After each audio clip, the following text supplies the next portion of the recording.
Hi guys, you are watching pharmacy Taiyab YouTube channel है pharmacy Taiyab. आप देख रहे हैं जी biochemistry lecture series for second semester doctor pharmacy. और आज हम एंजाइम के जो चैप्टर है उसको कंप्लीट करने जा रहे हैं। लेक्चर नंबर 16 है हमारे पास। इसके अंदर को एंजाइम डिटेल से हम बात करेंगे और फार्मास्यूटिकल इंपॉर्टेंस ऑफ एंजाइम के बारे में बात करेंगे ताकि लेक्चर हमारा जो चैप्टर कंक्लूड हो सके। ये छोटा सा क्लिप आपके सामने चला रहा हूँ जिसके अंदर मैंने आपको सारी बुक की डिटेल दे दी है। और सबसे पहले रिक्वेस्ट चैनल को सब्सक्राइब कर दें, वीडियो को लाइक किया करें और इन वीडियोज़ के जो लिंक हैं उसको शेयर किया करें व्हाट्सएप ग्रुप के अंदर और अपने टीचर के साथ, अपने फ्रेंड्स के साथ, ताकि वो भी इनसे फ़ायदा उठा सकें। सो आए बगैर देरी के साथ, जैसे इस सीरीज़ के अंदर आप देख सकते हैं कि ये 16 लेक्चर आज का लास्ट लेक्चर है। चैप्टर 3 जो है बायोकेमिस्ट्री एंजाइम उसका ख़त्म हो चुका है। यहाँ पे 13, 14 और 15, 16 4 लेक्चर्स के अंदर हमने एंजाइम के बारे में डिटेल से देखा। अगर आप सिर्फ यही देख रहे हैं तो उससे पहले 13, 14 और 15 भी देख लें, फिर ये देखें ताकि आपका कॉन्सेप्ट पूरा कंप्लीट हो सके। अगर वो देख चुके हैं तो आए इसी को हम स्टार्ट करते हैं। इसके बाद हमारे पास टोटल 3 लेक्चर रह जाएंगे और आपकी बुक पूरी कंप्लीट हो जाएगी। तो को एंजाइम और फार्मास्यूटिकल इंपॉर्टेंस ऑफ एंजाइम के बारे में बात करते हैं जी। आज के लेक्चर के बाद आप को एंजाइम, को फैक्टर ऐसी टर्मों से कंफ्यूज होना बंद हो जाएंगे और इनके रोल के बारे में समझ सकेंगे कि कैसे को एंजाइम एंजाइमेटिक रिएक्शन करवाता है, को एंजाइम का फंक्शन क्या होता है, नेड, फैट, कोए क्या क्या होते हैं, इनके फंक्शन क्या है, रिलेशनशिप देखेंगे विटामिन और को एंजाइम के दरमियान, कि विटामिन क्यों जरूरी है को एंजाइम के फंक्शन के लिए। और हम जो है वो आप एनालाइज करेंगे ड्रग एंजाइम इंटरेक्शन, और जिसके अंदर जो है वो हम देखेंगे कि कैसे को एंजाइम जो है वो ड्रग एंजाइम इंटरेक्शन के दौरान जो है वो ये मौजूद है। और हम अप्लाई करेंगे कॉन्सेप्ट को इन क्लिनिकल कंडीशन के अंदर और फार्माकोथेरेपी कंडीशन के अंदर, ताकि आपको जो है वो ओवरऑल आपकी अंडरस्टैंडिंग ज़्यादा अच्छी हो सके और आप इसको समझ सकें और पढ़ सकें और आपको पता चले इंपॉर्टेंस क्या है इस टॉपिक की ओवरऑल। तो आए बगैर देरी के साथ स्टार्ट करते हैं जी। को enzyme and pharmaceutical importance of enzyme. What is a को एंजाइम? को एंजाइम क्या होता है कि जैसे मैंने आपको बताया कि एंजाइम को अपने फंक्शन परफॉर्म करने के लिए, क्योंकि एंजाइम प्रोटीन है, सारे एंजाइम प्रोटीन है एक्सेप्ट कुछ आरएनए मॉलिक्यूल्स होते हैं जो कि एज ए एंजाइम काम करते हैं, जिसको हमने इंट्रोडक्शन लेक्चर के अंदर डिटेल से देखा। बाकी सारे प्रोटीन है, तो ओवरऑल हम इसको कहते हैं कि एंजाइम जो है वो ओवरऑल प्रोटीन होते हैं। अब उस पूरे प्रोटीन पार्ट को के लिए कोई नॉन प्रोटीन स्मॉल सा ऑर्गेनिक मॉलिक्यूल या नॉन प्रोटीन पार्ट चाहिए होता है अपना फंक्शन परफॉर्म करने के लिए और अपनी मैक्सिमम आउटपुट देने के लिए। वो जो नॉन प्रोटीन पार्ट एंजाइम का जो कि इसे चाहिए प्रॉपर फंक्शन के लिए, उसको हम कहते हैं को फैक्टर। ठीक है, अब ये को फैक्टर जो है हमारे पास, अगर ये लूजली अटैच हो एंजाइम के साथ, इसको हम कह देते हैं को एंजाइम। ओवरऑल हमारे पास डेफिनेशन क्या है जी कि non protein part of enzyme जो कि चाहिए होता है प्रॉपर फंक्शन के लिए एंजाइम के लिए, उसे कहते हैं को फैक्टर। को फैक्टर आगे दो तरह के होते हैं, को एंजाइम और प्रोस्थेटिक ग्रुप।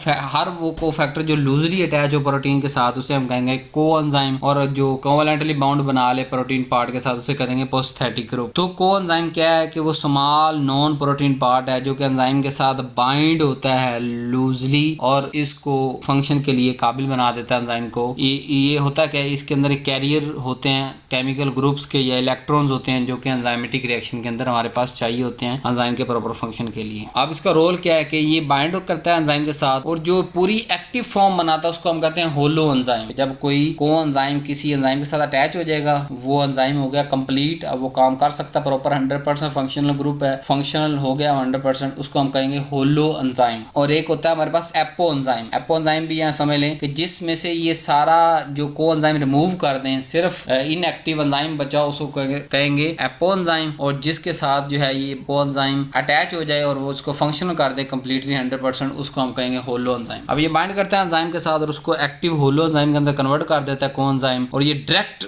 जो है वो रिएक्शन के अंदर हिस्सा ले रहा होता है। जारी बात, अगर ये को एंजाइम के साथ अटैच ना होता तो क्या एंजाइम इस काबिल होता कि वो रिएक्शन परफॉर्म कर सकता? नहीं। तो हम इसलिए कहेंगे ये डायरेक्ट जो है वो पार्टिसिपेट कर रहा है रिएक्शन। अब ये कैरी कर रहा होता है, इलेक्ट्रॉन कैरी कर रहा होता है रिडॉक्स रिएक्शन की कंडीशन के अंदर, फंक्शनल ग्रुप कर रहा होता है जैसे असाइल, मिथाइल, जो कि आगे काम आने होते हैं। इसकी दो तरह की टाइप है, जैसे मैं अभी आपको पढ़ा के आ चुका हूँ, को सबस्ट्रेट और प्रोस्थेटिक ग्रुप, या आप उसको दूसरा नाम दे सकते हैं को फैक्टर या प्रोस्थेटिक ग्रुप, की जो लूजली अटैच हो, लूजली बाइंड हो, ऐसे को फैक्टर को हम को एंजाइम कह देते हैं, और जो कोवलेंटली बाउंड हो जाए उसे हम प्रोस्थेटिक ग्रुप कह देते हैं। इनमें हमारे पास मिसाल कौन सी है, वो नेड है वहाँ पे, और प्रोस्थेटिक ग्रुप के अंदर फैट, FAD फैट। इन सबको डिटेल के साथ आगे देखते हैं। अब जनरल रिएक्शन इसका क्या होता है कि एंजाइम हमारे को एंजाइम के साथ अटैच होता है, फिर सबस्ट्रेट के साथ एंजाइम अटैच होता है, तो फिर प्रोडक्ट बनाता है। अगर को एंजाइम इसके साथ अटैच ना होता तो जो इनएक्टिव फॉर्म होती उसको हम कहते हैं एपो एंजाइम, और अगर अटैच हो गया और उसको हम कहेंगे होलो एंजाइम। सबसे पहले हम को एंजाइम जो की को एंजाइम है उनको देखते हैं और उनके फंक्शन को। पहला हमारे पास कोएंजाइम है जी नैड, निकोटिनामाइड एडेनिन डाइनिक्लोटाइड। इसका फंक्शन क्या होता है, ये इलेक्ट्रॉन कैरी करता है ऑक्सीडेशन रिडक्शन रिएक्शन के अंदर, जैसे कि NAD +2 electron plus hydrogen is equal to NADPH बन जाता है। ये ग्लाइकोलाइसिस के अंदर यूज होता है, ट्राई कार्बोक्सिलिक एसिड साइकिल के अंदर यूज होता है, इलेक्ट्रॉन ट्रांसपोर्ट चेन के अंदर यूज होता है ये कोएंजाइम। क्लिनिकल इंपॉर्टेंस क्या है कि ये जरूरी होता है ATP प्रोडक्शन के लिए, और अगर इसकी डेफिशिएंसी हो जाए तो ओवरऑल पूरी बॉडी का मेटाबॉलिज्म इफेक्ट होता है, क्योंकि इसके बगैर एंजाइम काम नहीं करेंगे। फैड फ्लेविन एडेनिन डाइन्यूक्लियोटाइड, ये इसका फंक्शन क्या होता है कि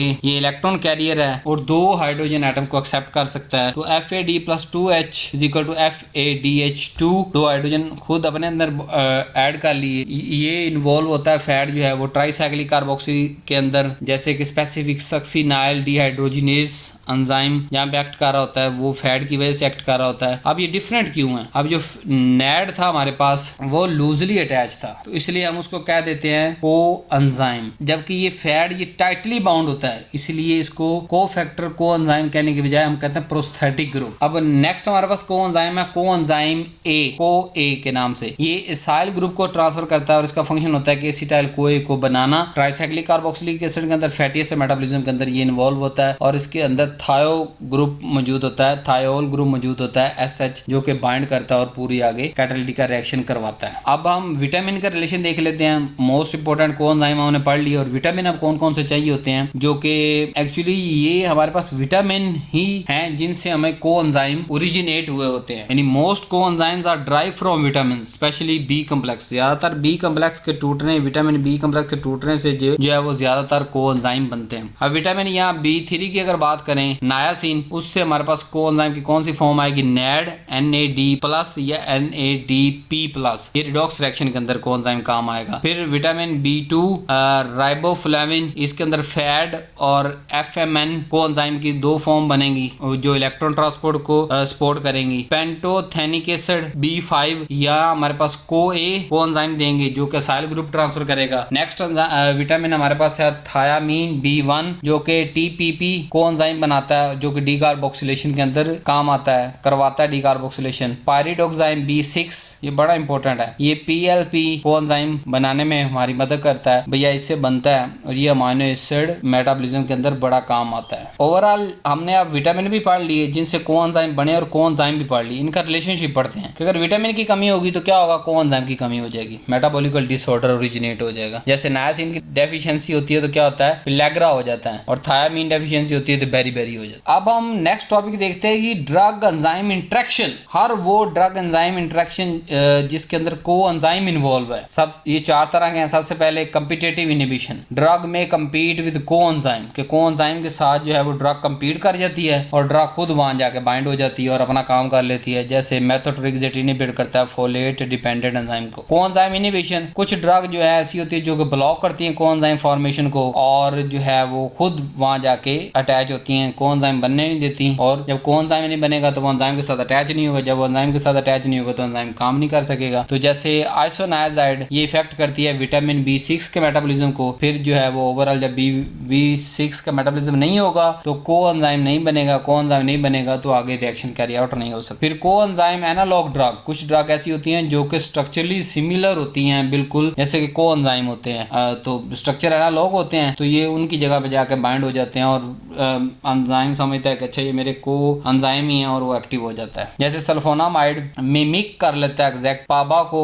जिससे ओवरऑल फोलेट सिंथेसिस बैक्टीरिया के अंदर बहुत ज्यादा डिस्टर्ब हो जाती है। एंजाइम एक्टिवेशन वाया कोएंजाइम, के कोएंजाइम के लगने की वजह से एक्टिवेशन, यानी सप्लीमेंटेशन हम ऐसी दें कि कोएंजाइम ज्यादा से ज्यादा बने तो ओवरऑल एंजाइम की एक्टिविटी बढ़ जाएगी। तो ये हमारे पास एंजाइम फंक्शन को रिस्टोर करने के लिए यूज होता है कि उसको सप्लीमेंट देते हैं, वो स्पेसिफिक सप्लीमेंट जिसकी वजह से वो कोएंजाइम बनना है। जब वो कोएंजाइम बन जाएगा वो एंजाइम या डिसऑर्डर बॉडी के अंदर खत्म हो जाएगा। तो ये हमारे पास थे कुछ ड्रग एंजाइम इंटरेक्शन जहाँ पे कोएंजाइम इन्वॉल्व है। अब क्लिनिकल कंडीशन देख लेते हैं रिलेटेड टू कोएंजाइम। वहाँ पे नंबर 1 है विटामिन डेफिशिएंसी डिसऑर्डर, जो कि रिड्यूस, जब विटामिन डेफिशिएंसी होगी तो कोएंजाइम की प्रोडक्शन भी कम हो जाएगी और ओवरऑल पूरे जो मेटाबॉलिज्म है वो इम्पेयर हो जाएंगे। मेटाबॉलिकल डिसऑर्डर की बात करें तो डिफेक्टिव कोएंजाइम अगर बनेंगे तो उस पे जो डिपेंडेंट एंजाइम है वो क्या अपना फंक्शन परफॉर्म कर सकेंगे, नहीं कर सकेंगे। जाएंगे। एंजाइम डेफिशिएंसी स्टेट क्या, एनर्जी डेफिशिएंसी स्टेट क्या, ऐसी स्टेट जिसके अंदर एनर्जी नहीं है, मतलब कोएंजाइम की कमी होगी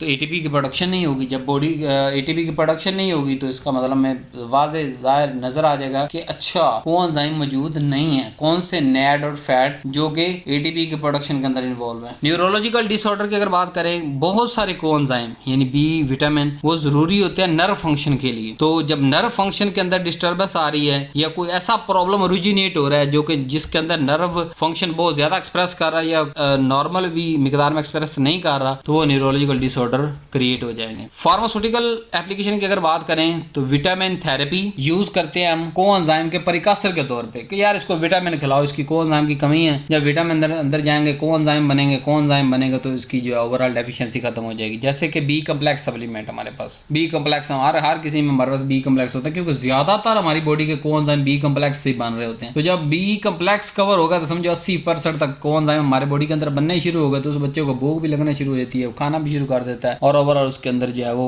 सारे एंजाइम प्रॉपर होने शुरू हो जाते हैं। ड्रग डेवलपमेंट की बात करें तो जब हमें कोएंजाइम का पाथवे पता होगा तो ही हम ड्रग को टारगेट करेंगे। जैसे कि एंटी कैंसर ड्रग के अंदर न्यूट्रिशन सप्लीमेंट की बात करें तो क्रिटिकली अगर मेल फंक्शन हो रहा है या मेल न्यूट्रिशन हो रही है और क्रोनिक इलनेस हमारे पास सामने आ रही है तो हम उसको फिर न्यूट्रिशन सपोर्ट से ही बीमारी को दूर कर सकते हैं कि न्यूट्रिशन दें, वो वाले विटामिन की कमी भी दूर करें, उससे कोएंजाइम की कमी दूर होगी और उससे ओवरऑल जो है बॉडी फंक्शन परफॉर्म करना शुरू कर देगी। एंजाइम रिप्लेसमेंट थेरेपी के मेटाबॉलिकल कोई डिजीज आ गई और वो एंजाइम को काम ही नहीं करने दे रही तो हम न्यू एंजाइम इंट्रोड्यूस करवा देंगे, रिप्लेसमेंट थेरेपी उसकी दे देंगे कि वो उसकी जगह पे जो है ना वो कंप्लीट मेटाबॉलिकल प्रोसेस को कंट्रोल कर लें। Clinical pharmacological application on the base of enzyme, personalise medicine हम बना सकते हैं। जब कोएंजाइम की अवेलेबिलिटी को हम अश्योर कर दें तो ड्रग का मेटाबॉलिज्म अल्टीमेटली हम डिसाइड कर सकते हैं कि इतनी देर में ड्रग में हो जाएगा। टॉक्सिसिटी मैनेजमेंट, कोई बहुत सारी टॉक्सिसिटी विटामिन और कोएंजाइम के थेरेपी से भी कंट्रोल हो जाती हैं। जैसे कि विटामिन B6 इन आइसोनाइजाइड टॉक्सिसिटी हो जाती है, विटामिन B6 के देते हैं उससे कवर हो जाता है हमारे पास। थेरेप्यूटिकल मॉनिटरिंग, कोएंजाइम रिलेटेड जो एंजाइम एक्टिविटीज होती हैं उनको एज ए डायग्नोस्टिक तौर पे हम यूज करते हैं, डायग्नोज करके हम उसकी थेरेपी उस पेशेंट को दे देते हैं। कोएंजाइम